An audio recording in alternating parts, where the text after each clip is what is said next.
And at the end of the day, nothing hurts as much as someone you love being sick. And if we can help in making that better, then I think we're making a massive dent on the world. Right now, there are delays of months, sometimes years, on scientific research that impacts drugs getting to market and saving patients. And if we can help scientists find the information they need, get the information that they need at their fingertips, and actually do better and more efficient experiments to help get those drugs to patients, that is our impact. And that's why we do what we do.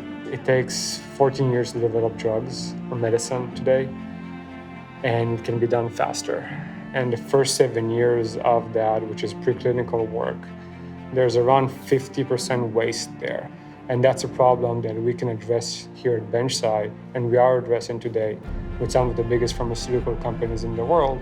And we do that with AI technology that basically enables us to teach a computer how to read biomedical data like a PhD scientist would. It blew my mind that this was a problem that I knew nothing about. I'm not a scientist, I don't know anyone in science, yet here was this huge problem that molecular biologists face on a day-to-day basis. I place a lot of value on what it is that I'm trying to build because I find that the tools that I'm using to build something is very exciting, and the act of building is very exciting, but what am I building at the end of the day? That matters to me. I wasn't always that person where I cared about what I did every day, right? A job used to just be a job for me, and as soon as I got home, it was, all right, I don't need to think about it anymore, right? But I think that was before I actually encountered a problem that I thought, hey, that's where I want to spend my talents and my efforts. A lot of the things that we do for machine learning, nobody is doing it in the world. So we need to invent and come up with our own ways to do that. So I see challenges and how you can solve these challenges. And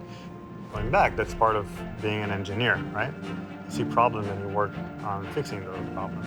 It's very rare to have scientists and machine learning experts together to work on the same problem. You are not just expected to come and do what you've been told.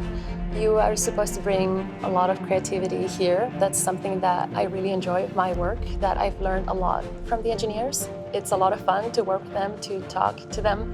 I have great friends. Everyone has such diverse backgrounds, right? They all came from different places.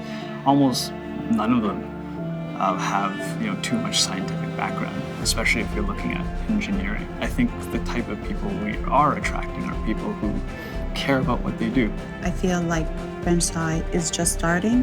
It has a huge future in front of it. The scale and the opportunities in the market are great. I think it's less about the tangible perks, because nowadays it's the price of entry for a new technology startup to have free food and flexible hours and work from home.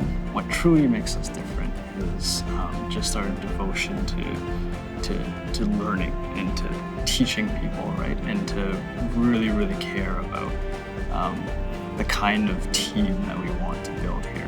Everybody in this company has a thirst for knowledge. Everybody wants to learn, no matter if you're coming from an engineering background, a science background, marketing background. There's going to be other companies who also solve complex problems, who also feel like they have good teams, who also are trying to solve something important. So it's hard to I'm being realistic, and I'm sure there's other big problems to solve, but I love what we do here, and I guess I hope that we do a good job of making them realize the potential they could have here, the things they can learn here, and the impact they can have.